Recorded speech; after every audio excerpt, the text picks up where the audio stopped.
एक बार की बात है, पहाड़ियों और फुसफुसाहटों के बीच बसे एक अनोखे गांव में जंगलों में एक शरारती भूत रहता था जिसे छोटी काटने वाला भूत के नाम से जाना जाता था।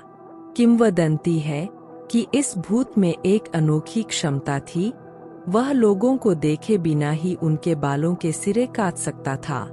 ग्रामीण शुरू में इस अजीब घटना से चौंक गए, जल्द ही चोटी काटने वाला भूत की हरकतों के आदी हो गए। कुछ लोगों को थोड़े छोटे बालों के कारण जागने में मजा भी आया और उन्होंने इसके लिए रात में आने वाले भूत को जिम्मेदार ठहराया। एक दिन राजू नाम का एक युवा लड़का उठा तो उसने अपने प्यारे पालतू कुत्ते के बालों को किनारे से कटा हुआ पाया। क्रोधित होकर राजू ने शरारती भूत को पकड़ने और उसकी शरारतों को खत्म करने की कसम खाई। राजू उस जंगल में चला गया जहां छोटी कटने वाला भूत के रहने की अफवाह थी। जैसे ही चांद रात के आकाश में ऊंचा उठा, राजू की नजर पेड़ों के बीच छिपी एक जीर्ण शीर्ण झोपड़ी पर पड़ी। सावधानी से वह दबे पांव करीब आ गया। उसका दिल उत्तेजना और भय से धड़क रहा था।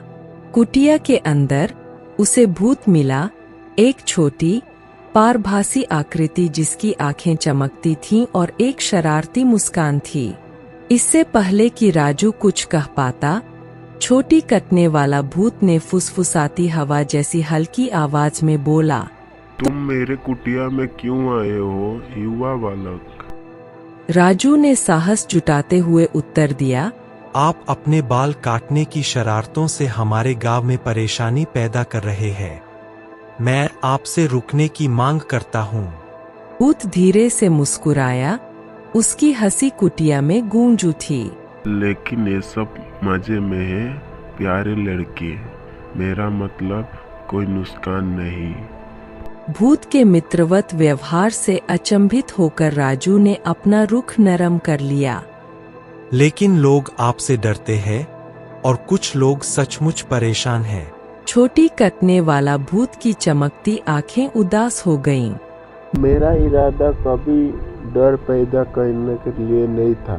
मेरा छोटा से गांव में थोड़ा हंसी खुशी लाने के लिए मेरा विचार। भूत की ईमानदारी से प्रभावित होकर राजू को एक विचार आया। क्या होगा यदि आप लोगों को डराने के बजाय अपनी प्रतिभा का उपयोग खुशी लाने के लिए करें? हो सकता है कि आप उन लोगों के बाल काट सकें जिन्हें इसकी आवश्यकता है, जैसे कि बुजुर्ग जो नाई के पास नहीं जा सकते। भूत की आंखें उत्साह से चमक उठीं।